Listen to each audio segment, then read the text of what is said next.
Good morning everyone. So আপনারা কেমন আছেন? আশা করি ভালোই আছেন। আমিও ভালো আছি আলহামদুলিল্লাহ। আমি বাসি Sheikh, as a constable 2024 batch. I am passing from Asansol 7 battalion. আজকের ভিডিওয়ে আপনাদেরকে দেখাতে চলেছি আমাদের যে আসানসোল 7 ব্যাটালিয়নে আমরা ট্রেনিংটা কিভাবে স্টার্ট করেছিলাম।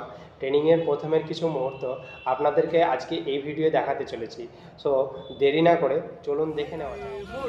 সো আমরা 212 জন প্লাটুনের মধ্যে আমাদের সেকশন টোটাল 7টা সেকশনের মধ্যে 2 নম্বর সেকশন, এবং 2 নম্বর সেকশনের আমাদের যিনি গাইড করছেন এবং শেখাচ্ছেন তিনি হচ্ছেন আমাদের বিবেক মিত্র। ইনার এজ হচ্ছে 56। ইনার ড্রিল এত সুন্দর এবং এত সুন্দরভাবে গাইড করে, অসাধারণ, যেটা আপনারা না দেখলে হয়তো বুঝতে পারবেন না, না পাশে থাকলে বুঝতে পারবেন না। ইনি হচ্ছে ট্রেনিংয়ের প্রথমে যে রান হয় সেই রানের কিছু মুহূর্ত আপনাদেরকে ফটো তুলেছি দেখাচ্ছি। এই হচ্ছে আমাদের রানের কিছু মুহূর্ত। আফটার রান কমপ্লিট হওয়ার পর সে আমাদের ড্রিল প্র্যাকটিস হয়, এবং সে ড্রিলের জন্য সেকশন 2 নম্বর প্রত্যেক সেকশনের ড্রিল হয়। এই ড্রিলগুলো এইভাবে চলতে থাকে 1 ঘন্টা মতো। তারপর ড্রিল হয়ে যাওয়ার পর কিছু আমাদের পিটি প্যারেড হয়। সেই পিটি প্যারেড ইনি হচ্ছেন আমাদের ইসমাইল মণ্ডল, খুব ভালো একজন ইনস্ট্রাক্টর, ড্রিল ইনস্ট্রাক্টর। তিনি আমাদেরকে ড্রিল প্র্যাকটিস করাতেন এবং পিটি প্যারেড শেখাতেন।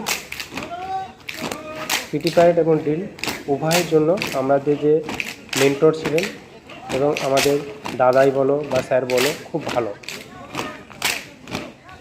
রাস্তায় ওপরে আজকে আমাদের কিছু পিটি প্যারেড হচ্ছে, সেটা ভিডিও আপনাদেরকে কিছুটা দেখাচ্ছি।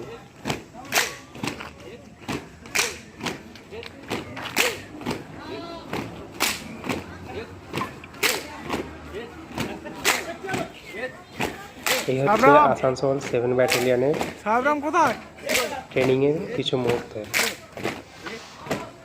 বন্ধুরা, ট্রেনিং খুব মজার বিষয়। আফটার পাসিং আউটের পর সকলে ট্রেনিংটাকে মিস করে, তারপরে গ্রাউন্ডে চলে আসে। গ্রাউন্ডে কিছুটা ড্রিল প্র্যাকটিস হয়। ড্রিল প্র্যাকটিসের পর এইভাবে ড্রিল প্র্যাকটিস হয়, এবং ড্রিল প্র্যাকটিস হওয়ার পর সেকশন ওয়াইজ ড্রিল প্র্যাকটিস হতেই থাকে। যিনি আমাদের স্মাইল মণ্ডল, আর ইনি ছিলেন আমাদের স্মাইল শেখ, ড্রিল প্র্যাকটিস করাচ্ছেন। তারপরে এক জায়গায় সব দাঁড়িয়ে কিছুটা মজাদার দৃশ্য হয়, এবং মজাদার দৃশ্য এটা হচ্ছে এন্ডিং পয়েন্ট। আশা করি আপনাদের ভিডিওটা ভালো লেগেছে। এই ভিডিওর মাধ্যমে আমাদের ট্রেনিংয়ের প্রথমে কিছু মুহূর্ত আপনাদের সামনে দেখানো হয়েছে। আগামী ভিডিওতে আমাদের ট্রেনিংটা কিভাবে কমপ্লিট করেছি এবং ট্রেনিংয়ের মধ্যে দিয়ে কত কিছু সম্মুখীন হয়েছি, কত কিছু জানতে পেরেছি, কি আমরা উপভোগ করেছি, সব কিছুটাই আপনাদের সামনে তুলে ধরা হবে। ততক্ষণের জন্য আমাদের পাশে থাকবেন, এবং আপনারা আশা করি ভালো থাকবেন।